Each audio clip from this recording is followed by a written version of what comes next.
Alright, time to test out the world's first water-cooled sanding table lift system.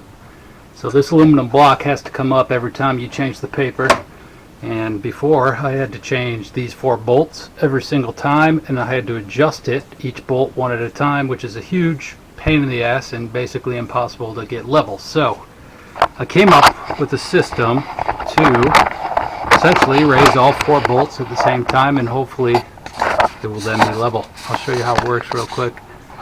Right here, this is a counterweight, which is the same thing that's in every elevator that you ever ride in. You lift it up here, you see those 2 wooden planks there that fall down. Those are supporting these 4 DC motors that are attached to bolts, 4 bolts, the 4 corners going through 1/2-inch steel. And in theory, they should all raise at the same time, same rate. Therefore, they should stay level, and I will not have to do each one individual. So let's see if it works.